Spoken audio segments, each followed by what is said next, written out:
नमस्कार दोस्तों, आपका आर.एस. नर्सिंग करियर पॉइंट में फिर से स्वागत करता हूं। आज मैं आपके सामने टॉपिक लेके आया हूं, वो है नेज़ोगैस्ट्रिक ट्यूब। आज हम एनजी ट्यूब या नेज़ोगैस्ट्रिक ट्यूब के बारे में बात करेंगे। बात करते हैं एनजी ट्यूब। एनजी ट्यूब क्या होती है? तो insert of a tube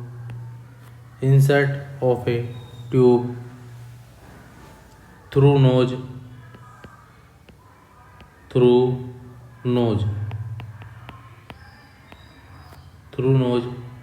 into stomach. Nasogastric tube क्या होती है कि ट्यूब को इंसर्ट करना कहाँ पर? नेज़ोगैस्ट्रिक ट्यूब नोज के अंदर। कहाँ पर? नोज के अंदर।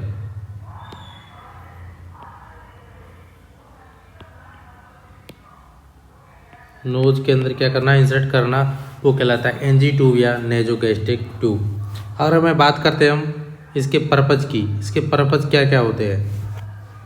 ये तो एनजी ट्यूब की डेफिनेशन हो गई। फिर बात करते हैं इसके पर्पज कि पर्पज कौन कौन से होते हैं एनजी ट्यूब के। पर्पज की बात करते हैं तो सबसे पहले पर्पज आता है feeding. Very very important. First purpose होता है फीडिंग, या हम बात कर सकते हैं गावेज। ये नागपुर एम्स 2018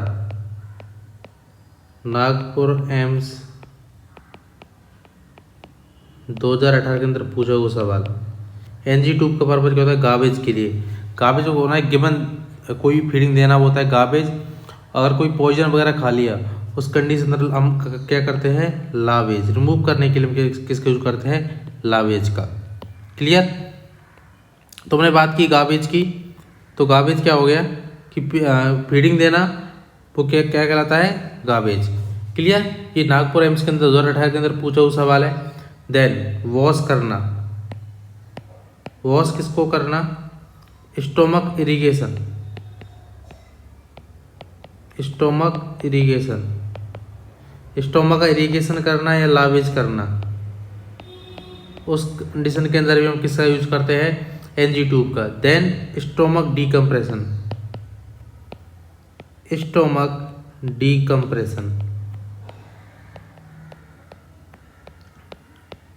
डिकम्प्रेशन। इन सारी कंडीशन के अंदर हम क्या करते हैं? एनजी ट्यूब को यूज करते हैं। पर एनजी ट्यूब क्या थी? Insert A tube through the nose into stomach के अंदर इंसर्ट करना। देन फीडिंग, उस पर्पज क्या कहते हैं? फीडिंग या गार्बेज। नागपुर एम्स के अंदर पूछो सवाल। वॉश करना, स्टोमक इरिगेशन या लावेज, स्टोमक डिकम्प्रेशन। इन सारी कंडीशन के अंदर हम किसका यूज करते हैं? एनजी ट्यूब का यूज करते हैं। देन नेक्स्ट बात करते हैं हम किसके बारे में? इंडिकेशन। इसके इंडिकेशन क्या क्या होते हैं?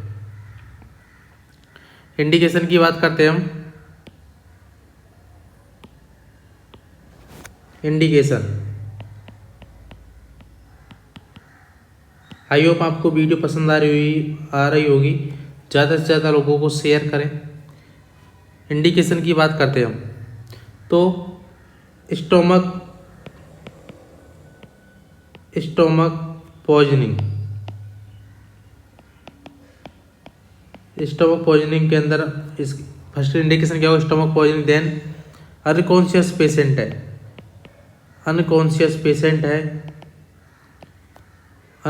पेशेंट है, उस कंडीशन के अंदर भी हम एनजी ट्यूब का यूज करते हैं। देन पेशेंट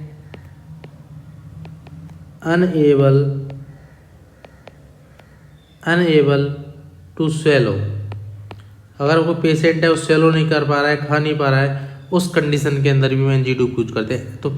तो इंडिकेशन क्या क्या होगा? फर्स्ट इंडिकेशन होगा स्टोमक पॉइजनिंग के अंदर यूज करते हैं। अगर किसी पेशेंट ने स्टोमक पॉइजनिंग ले लिया है, उस कंडीशन में गार्बेज और लावेज वाली कंडीशन में हम एनजी ट्यूब यूज करते हैं। अनकॉन्शियस पेशेंट है, उसके अंदर भी एनजी ट्यूब यूज करते हैं। और पेशेंट स्वेलो नहीं कर पा रहा, उस कंडीशन के अंदर हम एनजी ट्यूब का यूज करते हैं। एक बहुत इंपॉर्टेंट क्वेश्चन बनता है यहाँ से, बहुत एग्जाम में पूछा हुआ सवाल है। क्वेश्चन क्या है what is expected management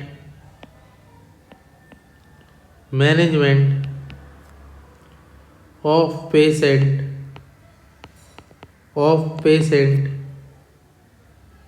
in stomach poisoning। Stomach poisoning में एक्सपेक्टेड मैनेजमेंट क्या होगा? तो एक्सपेक्टेड मैनेजमेंट की बात करते हैं। ऑप्शन की बात करता हूं मैं। अगर फर्स्ट ऑप्शन की बात करता हूं तो है इन्फॉर्म एससीपी, हम हेल्थ केयर प्रोवाइडर को इन्फॉर्म करेंगे। देन बात करते हैं गैस्ट्रिक लावेज। देन बात करते हैं इंड्यूस वॉमिटिंग।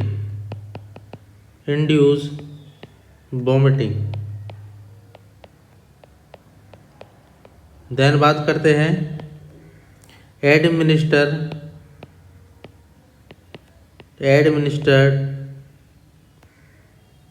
चारकोल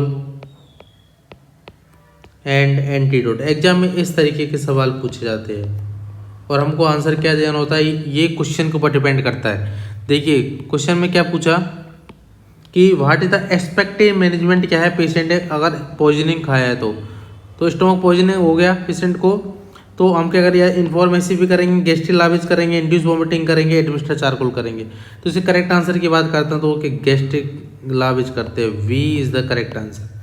तो उस कंडीशन में हम क्या करते हैं, गैस्ट्रिक लावेज करते हैं। और वहीं बात करते हैं नेक्स्ट क्वेश्चन की बात करता हूँ मैं। एक और क्वेश्चन बनता है, ये तो इसमें एक्सपेक्टेड मैनेजमेंट पूछा तो हमने ये इसका आंसर क्या कर दिया। अगर अगला क्वेश्चन की बात करते हैं, what is the nursing action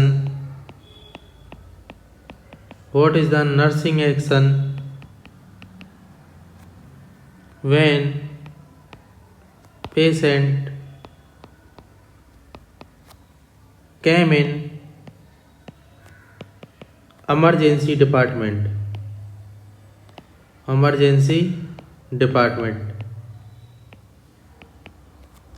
after stomach poisoning। Nurse का क्या एक्शन होगा, what is the nursing action जब पेशेंट इमरजेंसी डिपार्टमेंट के अंदर आया स्टोमक की पॉइजनिंग की। तो सबसे पहले हमारी जो प्रायोरिटी रहेगी वो क्या रहेगी, inform, very very important, inform the health care provider या doctor, health care SCP, health care provider. Clear, ये इस तरीके को एग्जाम में क्वेश्चन बन सकते हैं। देन हम बात करते हैं टॉपिक को आगे बढ़ाते हुए, प्रोसीजर क्या होगा। प्रोसीजर की बात करता हूं मैं, very very important procedure, very very important, बहुत एग्जाम में पूछा हुआ सवाल। पोजीशन कौन सी देते हैं हम, तो याद रखना हाई फाउलर हमेशा ना हाई फाउलर पोजीशन देते हैं। कौन सी पोजीशन देते हैं, हाई फाउलर पोजीशन देते हैं विद हेड फॉरवर्ड, और हेड को क्या करते हैं, फॉरवर्ड करते हैं। देन उसके बाद measure the length, very very important, बहुत एग्जाम पूछा हुआ सवाल। दोनों सवाल जो लाइन है वो बहुत एग्जाम में पूछी हुई है। तो measure the length of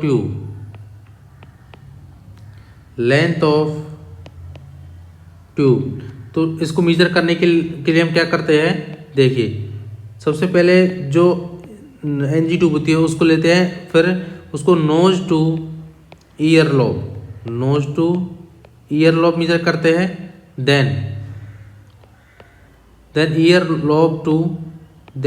lobe to xiphoid process, जो हमारा स्टर्नम होता है, क्लियर, उसका जो लोअर वाला पार्ट होता है उसको बोलते हैं जिफॉइड प्रोसेस, तो वहां तक उसको मेजर करते हैं। तो ये होती है वेरी वेरी इंपॉर्टेंट है। दोनों एग्जाम पूछ सवाल कौन सी पोजीशन देते हैं, हाई फाउलर पोजीशन देते हैं। देन बात करते हैं मीटर कैसे करते हैं, nose to ear lobe to xiphoid process, very very important. दोनों बात बहुत इंपॉर्टेंट है क्योंकि दोनों एग्जाम में पूछे हुए सवाल है। क्लियर। अब बात करते हैं size of NG tube. I hope समझ में आ रहा होगा। अगर वीडियो समझ में आ रही है ज़्यादा से ज़्यादा लोगों को शेयर कीजिए, कमेंट बॉक्स में सुझाव लिखिए कि और वीडियो को इम्प्रूव कैसे किया जा सकता है। Clear. Size of NG tube, size of NG tube, NG tube का साइज। अब बात करते हैं कि एनजी ट्यूब का साइज कौन सा होता है। अगर बात करता हूँ मैं इन्फेंट के अंदर हम कौन से नंबर की यूज करते हैं, तो 4 to 10 फ्रेंच की, 4 से 10 फ्रेंच की यूज करते हैं। Then child size of NG tube है 10 to 14 inch, 10 to 14 inch. Then adult 16 to 22 French. Very very important कि size of NG tube, size of NG tube infant के अंदर होता है 4 to 10 फ्रेंच, चाइल्ड है 10 to 14 फ्रेंच, अडल्ट है 16 to 22 French. ये size होगा एनजी ट्यूब। अगर नेक्स्ट सवाल बनता है इसकी लेंथ भी, लेंथ से सवाल बनता है लेंथ की बात करते हैं हम, तो उसकी लेंथ होती है 18 इंच कितना होता है, 18 इंच से लेके 30 इंच, ये एनजी ट्यूब की साइज होती है। ये लेंथ साइज तो ये हो गई, ये वाली साइज हम सकना फ्रेंच के अंदर होती है एनजी ट्यूब की, लेकिन लेंथ किसके अंदर होती है, सेंटीमीटर या इंच के अंदर होती है, मोस्टली सेंटीमीटर के अंदर होती है। क्लियर। तो ये हो गया लेंथ की बात की हमने और साइज ऑफ एनजी ट्यूब की बात की। क्लियर। एक वेरी वेरी इंपॉर्टेंट क्वेश्चन बनता है, बहुत इंपॉर्टेंट क्वेश्चन बनता है एग्जाम में। हम साथ साथ में क्वेश्चन भी क्लियर करते हुए चलेंगे ताकि कोई डाउट नहीं रहे। क्लियर। क्वेश्चन क्या बनता है देखिए, if 20 inch length tube, if 20 inch length tube are insert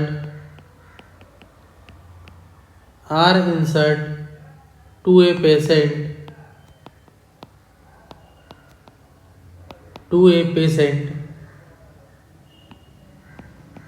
how many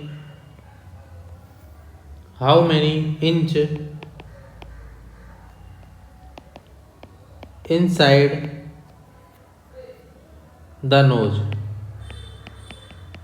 very very important, क्योंकि ऐसे क्वेश्चनों को कोई भी कोचिंग वाला नहीं पढ़ा सकता। हम ऑनलाइन के थ्रू आपको फ्री में देने की कोशिश कर रहे हैं ताकि आपको मैक्सिमम फायदा पहुंच सके। देखिए हमने बात की इफ 28 इंच लेंथ ट्यूब, अगर लेंथ कितनी है उसकी 28 इंच है, तो आर इंसर्टेड पेशेंट को इंसर्ट करना था, हाउ मेनी इंसर्ट, कितना इंसर्ट करेंगे अंदर, तो कितना इंच करेंगे नोज के अंदर हम बात करते हैं, तो कितना देखिए, तो आउटसाइड जो इनसाइड है, इनसाइड कितना रहेगी, देन आउटसाइड कितना रहेगी, आउटसाइड कितना रहेगी, वेरी वेरी इंपॉर्टेंट। अगर मैं आउटसाइड की बात करता हूँ 28 इंच की है, तो आउटसाइड कितना रहेगी, तो रहेगी 8.4 इंच। अब ये हमने कैसे निकाला 8.4, क्योंकि 70% होती है, वो 70% होती है, वो होती है इनसाइड, बाकी 30% होती है आउटसाइड। Very very important. तो इस तरीके से हम उसका आंसर निकाल सकते हैं। Clear.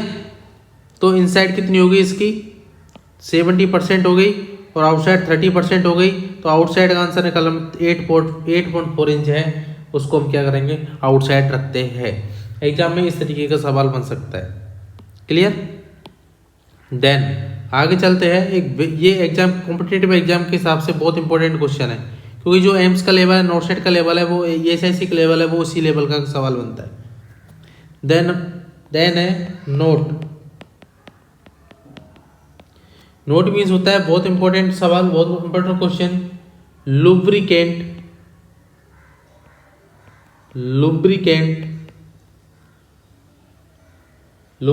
The tube lubricate the tube.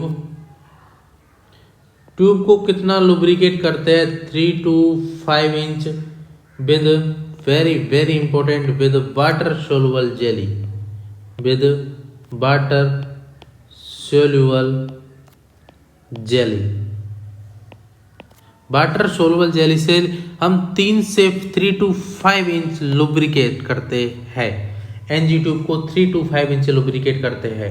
अब बात करते हैं कि जो नोज होती है उसके अंदर फर्स्ट कौन सी नोज के अंदर डालते हैं? लेफ्ट के अंदर डालते हैं, राइट के अंदर? तो फर्स्ट डालते हैं लेफ्ट के अंदर, सेकंड हम प्रायोरिटी किसको देते हैं? राइट के अंदर। ये दोनों इंपॉर्टेंट लाइन है कि फर्स्ट किसको देंगे? लेफ्ट नोस्ट्रिल को। किसको? लेफ्ट नोस्ट्रिल या नोज को, देन राइट नोस्ट्रिल्स।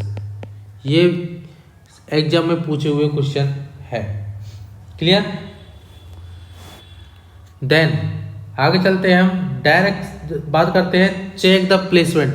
प्लेसमेंट को चेक करने के लिए हम कौन कौन सा मेथड अपनाते हैं, किस किस चीज का यूज करते हैं? Very very important. Check the placement.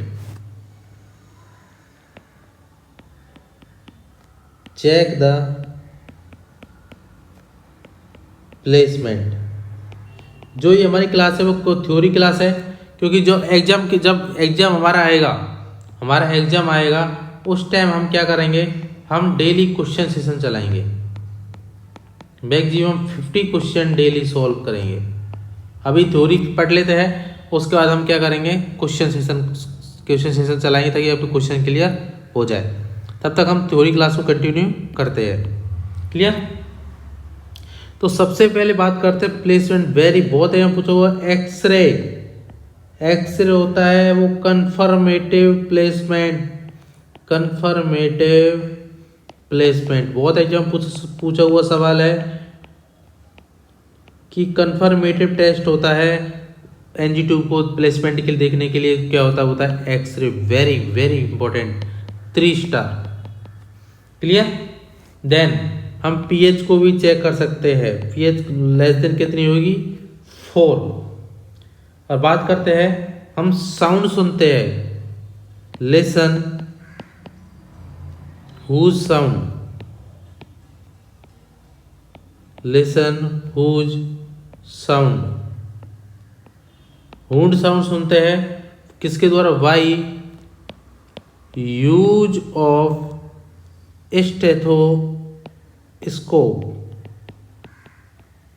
Stethoscope के द्वारा हम क्या करते हैं? हु साउंड सुनते हैं। बात करता हूं स्टेथोस्कोप की founder very very important. Founder of stethoscope तो रेने लेनिक नाम के साइंटिस्ट थे, उन्होंने स्टेथोस्कोप को फाउंड किया।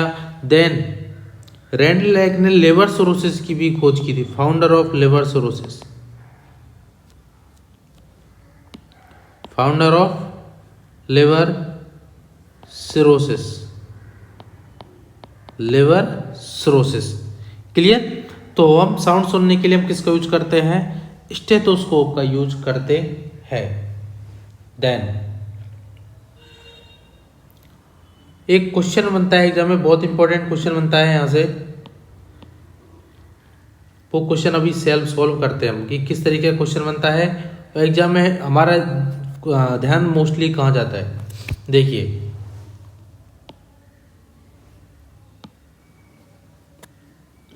बात करते हैं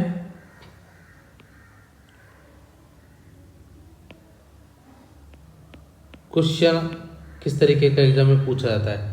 देखिए, a nurse are going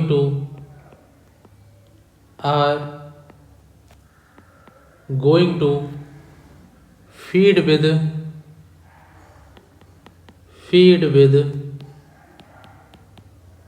NG tube. Feed with NG tube. Which of the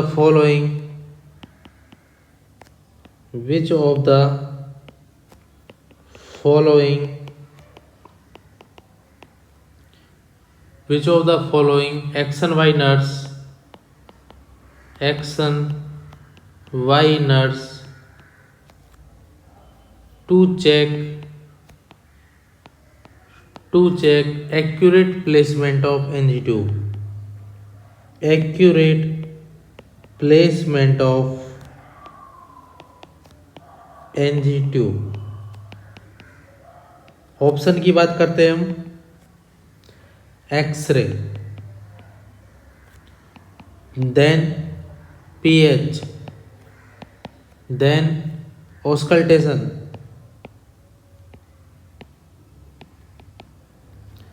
then none of these.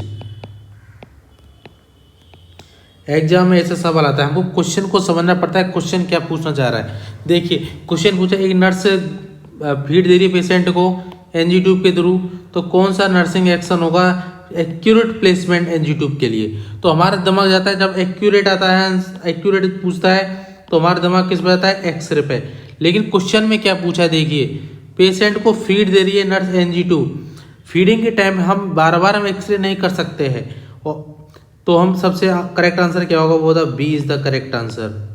तो हम सब पे क्या करते हैं, पीएच चेक करते हैं। ऑल थ्री जो होते हैं वो प्लेसमेंट को चेक कर सकते हैं, लेकिन इसमें एनजी ट्यूब के टाइम पे अगर फीडिंग दे रहे हैं तो उस टाइम हम सब किसको चेक करते हैं, पीएच को चेक करते हैं। अगर क्वेश्चन में कुछ और पूछता कि डायरेक्ट पूछता है फीड, ऐसा कुछ देता नहीं, डायरेक्ट पूछता करेक्ट प्लेसमेंट क्या है, तो एक्सरे आंसर राइट होता। तो इसका आंसर क्या राइट है, B is the right answer, pH is the right answer. Clear. Then आगे चलते हैं, अब बात करते हैं टाइप ऑफ ट्यूब। ट्यूब होती है वो बहुत टाइप की होती है, अब कौन कौन से टाइप की कौन कौन सी ट्यूब होती है उन सारे को हम डिटेल से पढ़ते हैं। टाइप ऑफ ट्यूब,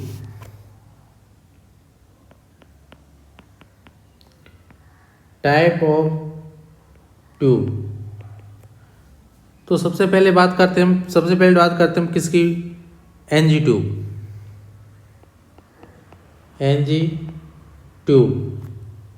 ट्यूब क्या है, नेजोगैस्ट्रिक ट्यूब। तो नेजोगैस्ट्रिक ट्यूब होती है वो टू टाइप की होती है, कौन कौन सी, पहले होती है लेविन ट्यूब, दूसरी होती है सैलिम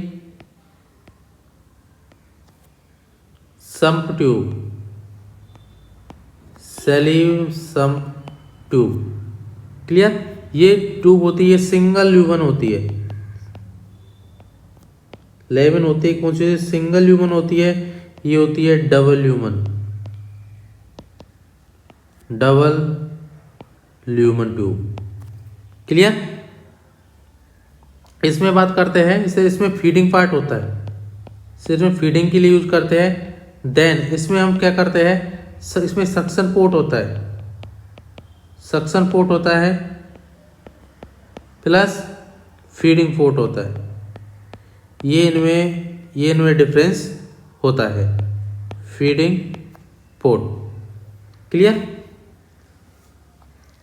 ये हमने बात की एनजी ट्यूब के टाइप, लेविन ट्यूब होती है, सैलिम सम्प ट्यूब होती है।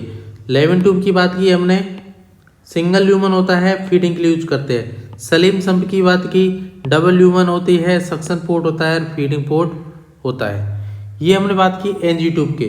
फिर बात करते हैं हम और ट्यूब की बात करते हैं हम कि और कौन कौन सी ट्यूब हम यूज करते हैं।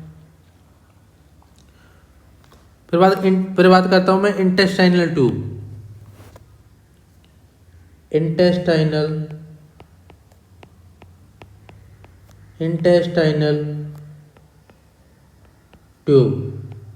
इंटेस्टाइनल ट्यूब की बात करते हैं तो 3 टाइप की होती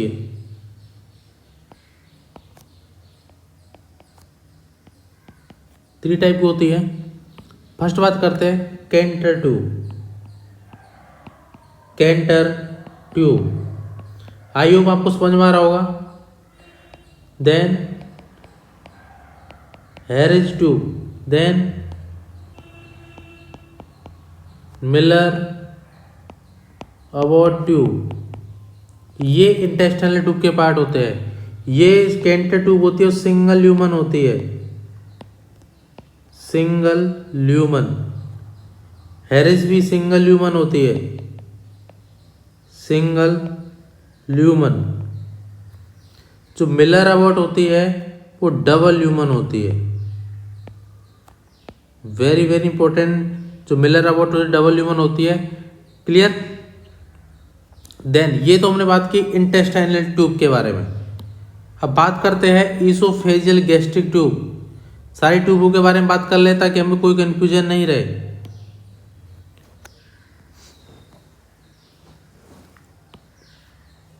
oesophageal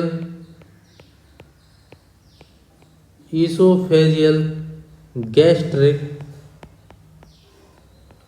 tube, oesophageal gastric tube ये 2 टाइप की होती है।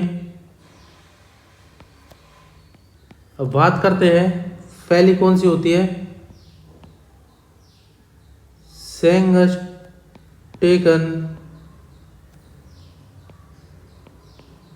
Blackmore tube. Very very important, बहुत ही पूछा हुआ सवाल। दूसरी होती है मिनासोटा ट्यूब। क्लियर। ये बात करते हैं, ये होती है वो त्रिल्यूमन होती है,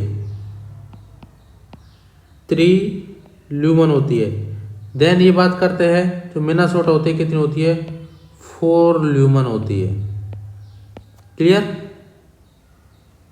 सेंगस्टा ब्लैकमोर ट्यूब का यूज कहाँ करते हैं हम, गैस्ट्रिक एस्पायरेशन पोर्ट। इसमें गैस्ट्रिक एस्पायरेशन पोर्ट होता है। देन एक गैस्ट्रिक बैलून पोर्ट होता है, गैस्ट्रिक बैलून पोर्ट होता है। Third oesophageal balloon port. Clear. Very very important, बहुत एकदम पूछा हुआ सवाल। Use in oesophageal varices. Raipur AIIMS 2019 के अंदर पूछा हुआ सवाल कि जो सेंगस्टन ब्लैकमोर ट्यूब होती है उसका यूज हम कहाँ करते हैं। तो सेंगस्टन 2020 के अंदर पूछा हुआ सवाल, सेंगस्टन ब्लैकमोर ट्यूब का यूज कहाँ करते हैं हम। तो सेंगस्टन ब्लैकमोर ट्यूब होती है उसका यूज हम कहाँ करते हैं, ईसोफेजियल वाली क्राइसिस वाली कंडीशन के अंदर हम सेंगस्टन ब्लैकमोर ट्यूब का यूज करते हैं। क्लियर। फिर बात करते हैं जो मिनासोटा ट्यूब होती है 4 ल्यूमन होती है। इसमें एक गैस्ट्रिक एस्पायरेशन पोर्ट होता है। आप साथ साथ नोट्स बनाते हुए चलिए, आपको रियली में बहुत फायदा होगा। सेकंड बात करता हूं गैस्ट्रिक बैलून पोर्ट। थर्ड होता है oesophageal port, oesophageal balloon port.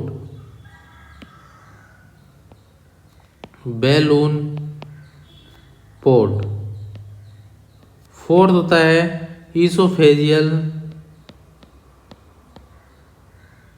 Aspiration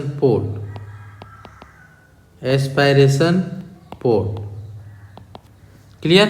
ये होती है ईसोफेजियल गैस्ट्रिक ट्यूब के बारे में हमने बात की। ये सारी जो 2 ट्यूब होते हैं सेंगस्टन ब्लैकमोर ट्यूब और मिनासोटा ट्यूब, ये ट्यूब होती है ईसोफेजियल ट्यूब। ये 4 ल्यूमन होती है, सेंगस्टन ब्लैकमोर 3 ल्यूमन होती है। क्लियर। वेरी वेरी इंपॉर्टेंट, ये ईसोफेजियल क्राइसिस वाली कंडीशन के अंदर सेंगस्टन ब्लैकमोर ट्यूब का यूज करते हैं। आई होप समझ में आ रहा होगा। आप साथ साथ नोट्स बनाते हुए चलिए, रियली में आपको क्लास लेने का क्वेश्चन सॉल्व करोगे तो बहुत क्वेश्चन करने में आपको बहुत बेनिफिट मिलेगा, बहुत मजा आएगा। ऐसा लगेगा कि क्वेश्चन हमारे ऐसे ही सॉल्व हो रहे हैं। क्लियर। एक क्वेश्चन आता है एग्जाम में, बहुत इंपॉर्टेंट क्वेश्चन आता है एग्जाम में, वो बहुत बार पूछा हुआ सवाल है, इंपॉर्टेंट है। A patient who is on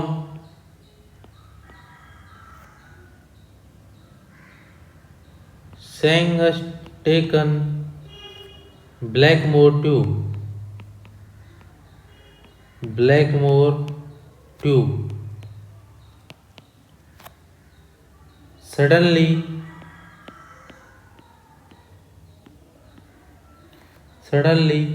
patient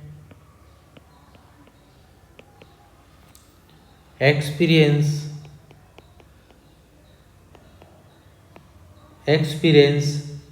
difficulty in breathing. Difficulty in breathing. Which of the following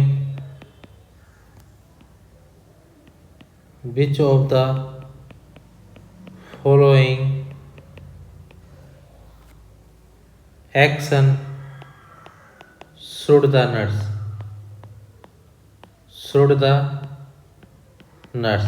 exam में इस तरीके का सवाल आता है।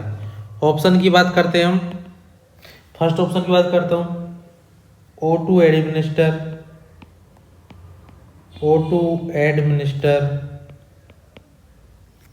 With nasal cannula.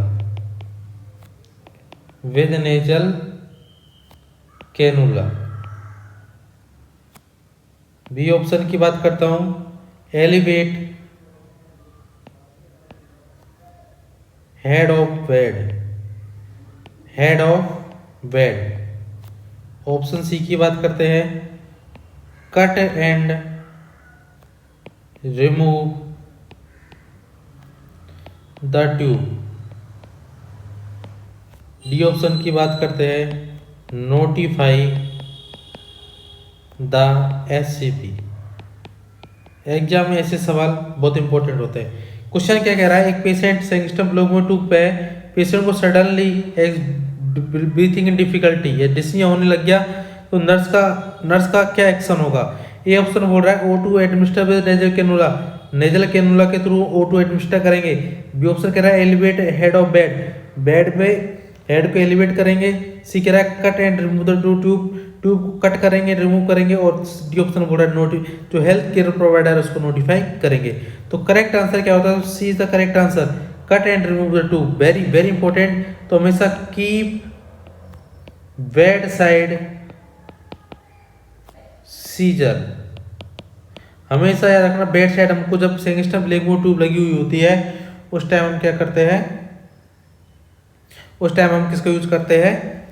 उस टाइम हम सीजर को बेड साइड रखते हैं। ये बहुत इंपॉर्टेंट बात होती है। क्लियर? यहाँ क्या आपके क्वेश्चन क्लियर हुआ? देन आगे चलते हैं। आयो समझ में आ रहा होगा। अब बात करते हैं type of administer.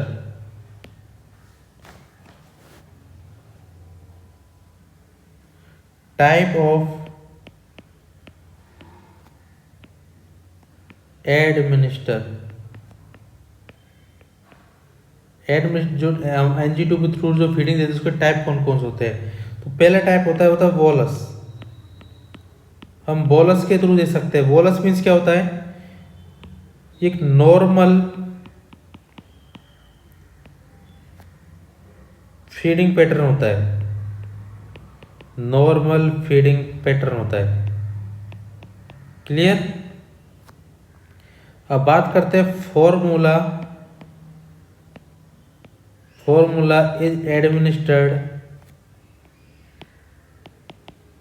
Administered over 30 to 60 minute every 3 to 6 hour interval. हमेशा रखना जो वॉलस होता है वो नॉर्मल फीडिंग पैटर्न होता है, और जो हम फीडिंग देते हैं उसको 30 से 60 मिनट के लिए से 3 से 6 आवर के इंटरवल के अंदर देते हैं। देन बात करते हैं जो इसका अमाउंट होता है कि अमाउंट हम कितना देते हैं। तो अमाउंट याद रखना, अमाउंट एंड फ्रीक्वेंसी प्रिस्क्राइब्ड कौन करता है? डॉक्टर। प्रिस्क्राइब्ड एससीपी जो हेल्थ केयर प्रोवाइडर होता है वो प्रिस्क्राइब्ड करता है। Then very very important, maintain the client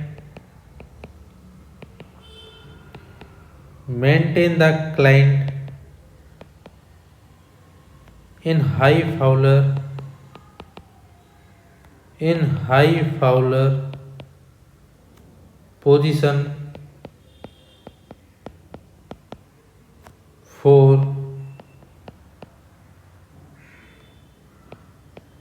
30 minutes after feeding।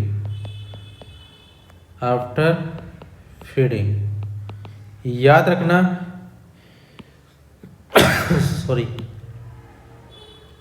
देखिए जो बोला था नॉर्मल फीडिंग पैटर्न होता है, क्लियर। हम 30 से 60 मिनट तक देते हैं, 3 to 6 आवर इंटरवल में देते हैं। तो अमाउंट एंड फ्रिक्वेंसी कौन प्रिस्क्राइब करता है? Health care provider. और जो पेशेंट को याद रखना, maintain the client high Fowler position को मेंटेन करना है फॉर 30 मिनट। जब हमने फीडिंग करवा दी उसके 30 मिनट तक हमको हाई फाउलर पोजीशन को देना है, पेशेंट को हाई फाउलर पोजीशन के अंदर रखना है। जो हाई फाउलर पोजीशन होती है वो होती है 80 to 90 डिग्री एंगल पे। वेरी वेरी इंपॉर्टेंट, कितने डिग्री एंगल पे? 90 डिग्री एंगल पे, क्लियर। तो ये हमने बात की किसके बारे में? बोलस के बारे में। देन बात करते हैं सेकंड, वो होती है कंटिन्यूअस फीडिंग। सेकंड कौन सी होती है? Continuous feeding. कंटिन्यूअस फीडिंग की बात करते हैं तो feeding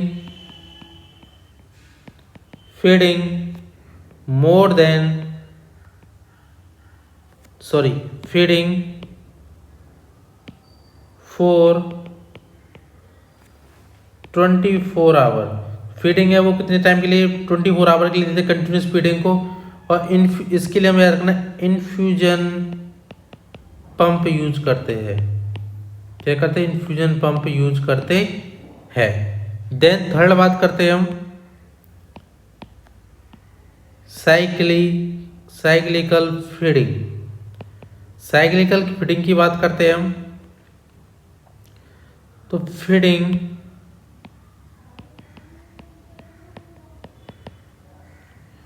is administered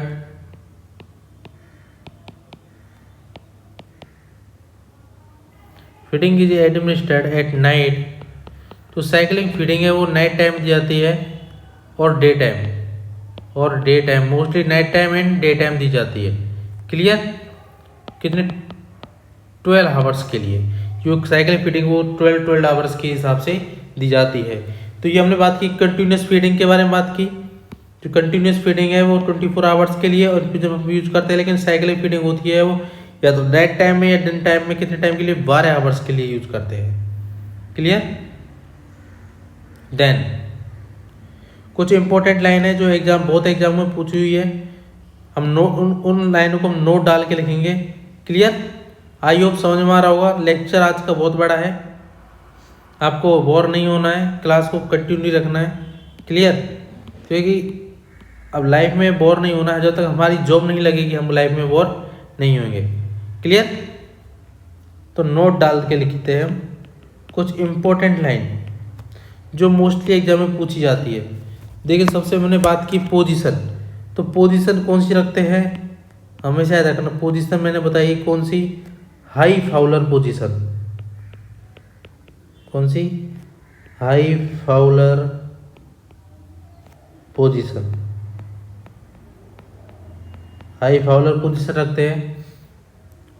then always measure the residual volume। Always measure the residual volume before feeding।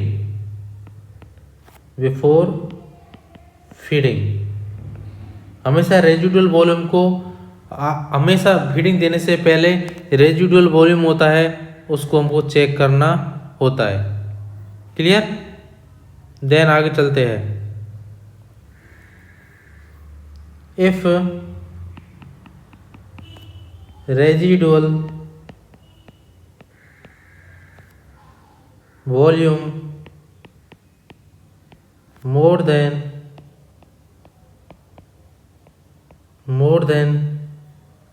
100 ml, very important, more than 100 ml या 100 ml, 100 ml या 100 ml ज़्यादा है, then delay या hold the feeding।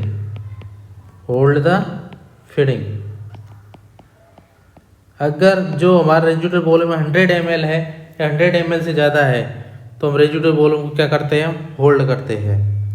Clear? Then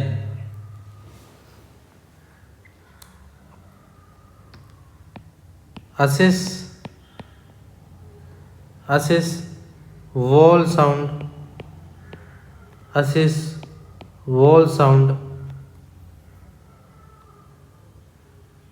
हमेशा wall sound को assess करना होता है।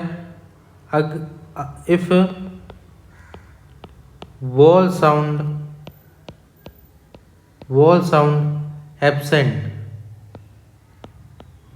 एब्सेंट है तो हम क्या करना है,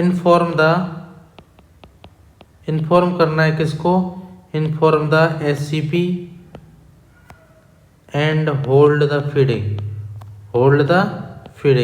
फीडिंग को होल्ड करना है और इन्फॉर्म किसको करना है, हेल्थ केयर प्रोवाइडर को। Clear? Then mix the container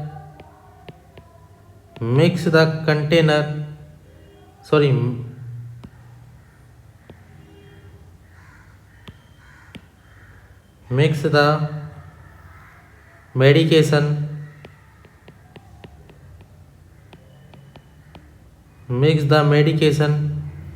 with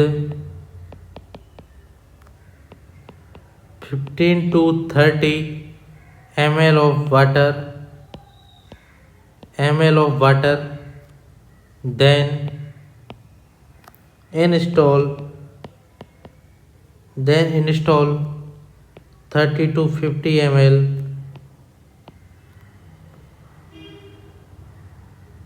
water,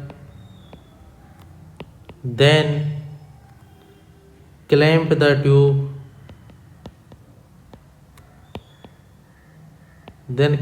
tube for 30 to 60 minute. देखिए हमको क्या ये आगे पढ़ेंगे।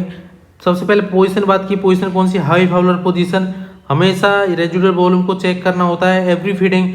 अगर रेजिडुअल वॉल्यूम 100 ml ज़्यादा है तो फीडिंग को होल्ड करना है, और 100 या ऐसे कम है तो हम क्या करते हैं, फीडिंग दे सकते हैं। हमेशा बॉल साउंड को कोशिश करना है। अगर बॉल साउंड एब्सेंट है तो फीडिंग को होल्ड करना है, हेल्थ केयर प्रोवाइडर को इन्फॉर्म करना है। अब मेडिकेशन को मिक्स 15 से 30 ml वाटर में करते हैं, देन 30 से 50 ml वाटर इंस्टॉल करते हैं और ट्यूब को क्लैम्प कर देते हैं कितने, 3 to 60 मिनट के लिए। क्लियर? आई हो समझ में आ रहा होगा। आप साथ में नोट्स बना रहे होंगे। वीडियो अच्छी लगे तो ज़्यादा से ज़्यादा लोगों को शेयर कीजिए और अपने स्टेटस पे भी लगाइए ताकि मैक्सिमम लोगों इसका फ़ायदा उठा सके। जो क्लास है वो कंप्लीट थ्योरी क्लास है, और आप क्लास लेने के बाद आपको फील भी हो रहा होगा कि ये क्लास हमारे लिए बेनिफिट है या नहीं। Then change the very important, change the feeding container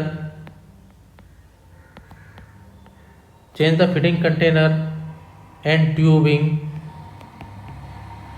tubing every 24 hours। 24 hours के अंदर हमको जो फीडिंग कंटेनर है या ट्यूबिंग है उसको चेंज करना होता है। क्लियर? एक very important, gently flush with flush with 30 to 50 ml water और नॉर्मल सलाइन, वाटर हो या नॉर्मल सलाइन हो।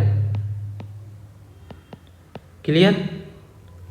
Before and after feeding, before and after feeding.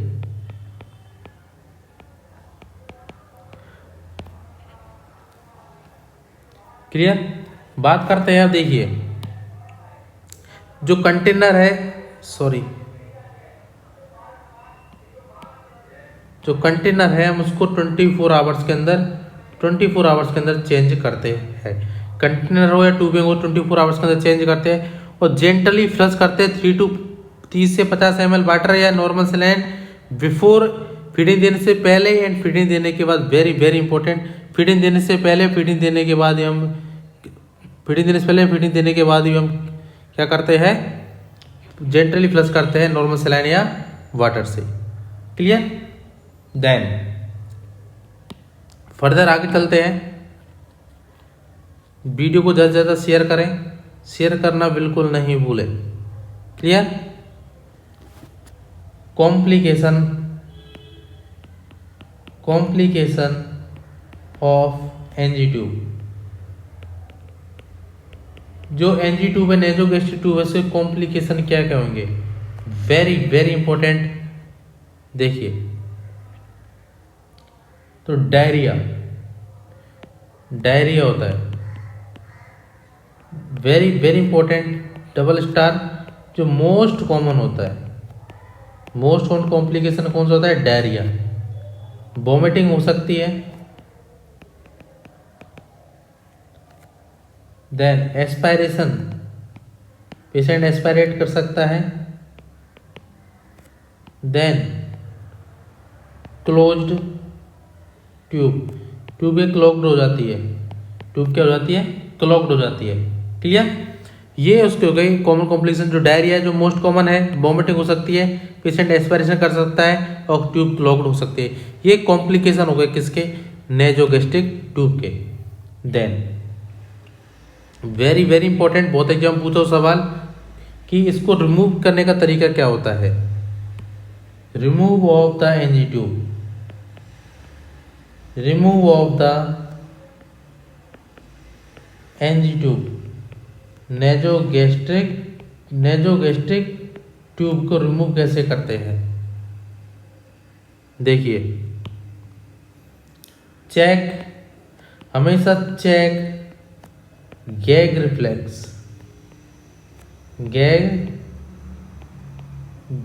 को चेक करते हैं ऑफ द पेशेंट के जो गैग रिफ्लेक्स होता है उसको चेक करते हैं। क्लियर? और पेशेंट से बोलते हैं इंस्ट्रक्शन